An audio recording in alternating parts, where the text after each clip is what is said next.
I'm Dr. Uche, a practicing physician who's been coaching others to write and publish their biographies since 2013. The first autobiographies I brought to publication were for my dad and granddad, and those took more than 5 years and lots of mistakes. On this channel, I will show you the tools I use to perfect the process so that you can have your biography done in 6 months or less without the delays and mistakes. Remember to subscribe and share with your friends. Let's dig in. Publishing. What's to know about publishing? You have a manuscript, you've made it the best it can be. How do you go from manuscript to book? That's what I'm talking about today.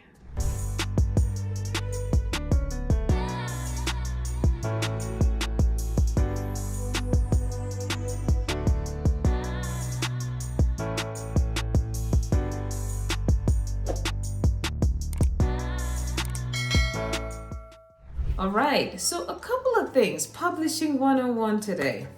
A couple of things to keep in mind once you have a manuscript, you've made it as best as it can be for your autobiography. A few things to think about. First of all, do you want to self-publish or do you want to do traditional publishing? I don't know. Obviously, I can't assume for you, but I know a lot of my clients do self-publishing because they're really not necessarily looking for accolades or something on some top list out there, New York Times, bestseller. They're not looking for something like that. They want to write a family history for their families. So they want to have it published in a book. This is something I did for a client of mine. And they don't really care how it gets here as long as it gets in the form of a book, okay?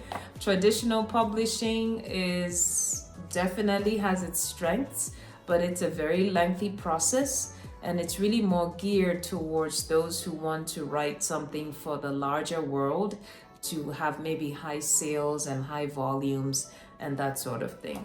If you are looking more to write for your family and you're not necessarily looking to sell hundreds and thousands of copies necessarily, you really just need to do self-publishing. You need to publish for yourself.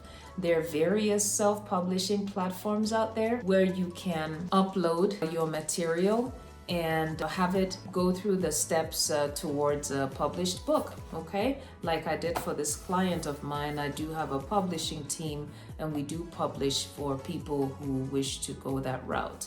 Now, there are various elements to publishing. Once you've decided on traditional versus self-publishing, a couple of things have to happen. The first is you have a draft. It's been finalized, it's been made as best as it can be after editing, proofreading. Maybe you have a beta reader look at it and it sounds the best it can be.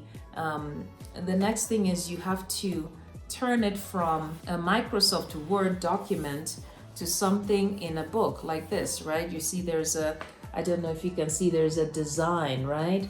There's a style to it. See how the paragraph goes, see the font, and so on. So this is formatting. You need somebody to format it, to turn it from a Word document to the kind of design you would find in a book. Okay, that's formatting that needs to happen. The next is you need to create the cover. Cover creation has to happen. Will it be a person's picture? Would there be text at the back? This is pretty typical, okay? Is there an ISBN number? You can get that. It can be purchased, okay, and included in your book. So formatting and then cover creation. Once you have the formatting and cover done, then you are really ready to self-publish. Self-publishing is simply uploading the component of your book onto a self-publishing platform. And here you have to make some decisions because there are various self-publishing platforms out there. Amazon KDP is the most famous, okay, but there are others. There's Ingram, there's Lulu, and several others. I have mostly worked with Amazon and also Ingram. They have pros and cons. For example, Ingram gives you pretty wide distribution. And so I've used Ingram, for example.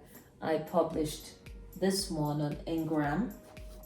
This is a medical journal that I published. I published it on Engram, and it made its way to Walmart.com, made its way to BarnesandNoble.com, and if you order a Barnes and Noble, they will actually deliver it to a store near to you.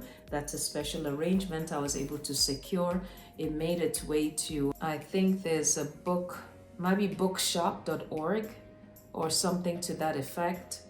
So it can be found on various places online, accessible for purchase, okay? This is a medical journal, and obviously this I needed to be widely available, so I published it on Engram. Amazon KDP, as I said, is well known. You know, a lot of people go to Amazon to look for books and other things, so that's definitely an easy way to get your book out there. They can also make ads available to you, so you can run Amazon ads for your books. You can use keywords. A very smart use of keywords can actually improve prominence of your book. If you find a way to have somebody help you with the correct keywords pertaining to the contents, the category of your book, okay, you can improve the likelihood that people looking for that sort of book will actually find your book. So this is it in a nutshell. Publishing 101. First of all, deciding which way you're going, traditional publishing versus self-publishing. Secondly, looking through the components, the things that have to happen once you have a final draft, the editing, proofreading, sometimes using a beta reader, and then secondly, choosing which platform you're actually going to use for self-publishing and uploading the components of your book so you have a fully published autobiography. Okay, I'll see you in my next video.